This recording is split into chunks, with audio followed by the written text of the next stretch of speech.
a couple who get married and they agree among themselves, though they have no obstacles, nothing to prevent them from having children and reproducing, and they agree not to have any children. They have justifications that it's difficult, we don't want to, whatever. So what's the ruling on that? And what's the ruling on people who advise them of such things? First of all, to agree not to have children goes against the reason of getting married.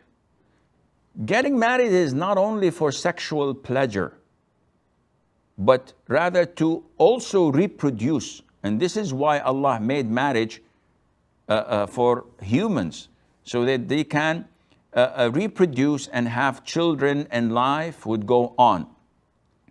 The Prophet ﷺ said, marry the woman who is kind, who is productive or fertile, because I will boast with my followers and ummah on the day of judgment among the other prophets and messengers that I have the biggest followers.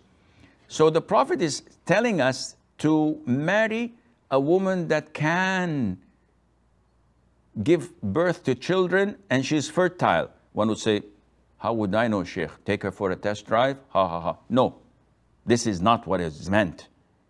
The scholars say that you know if a woman is most likely to be fertile by her sisters, by her family. So if she has like 5, 6 sisters and they all have children, the most likelihood is that she is also like them. But if she has 3 or 4 barren sisters, or Allah did not bless them with children, so you might be hesitant, look somewhere else. And also the Prophet ﷺ was approached by one of his companions, and his companion said to him, O Prophet of Allah, I want to marry a woman, but she does not give, she cannot conceive. Most likely she got married once, twice before, and she failed to conceive. And this is not within her reach. It is not something wrong with her. This is how Allah created her. So she's not to be blamed for that. So the Prophet said, do not marry her. And the man repeated it. And he said, do not marry her. And the man repeated it for the 3rd time. The woman is a bombshell probably, or from a good lineage, or rich. There is something drawing him to marry her.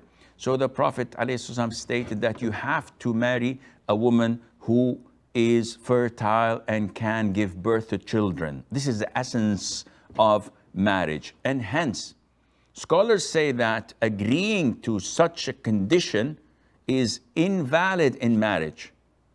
And a man or a woman must not abide by it because it is sinful. It goes against Allah's religion.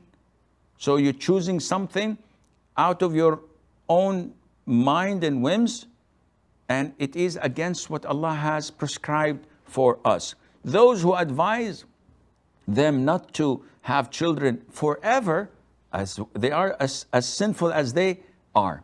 Now, there is a difference between not having children forever, or someone saying to me, listen, Sheikh, I'm going to get married, but the next 3 years we don't want to have children because I'm doing my PhD, because she is trying to finish her medical school.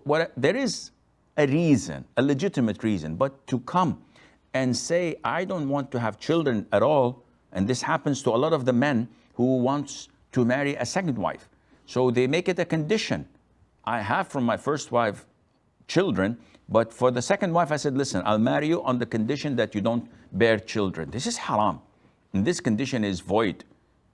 And hence, that is sinful. May Allah Azza wa Jal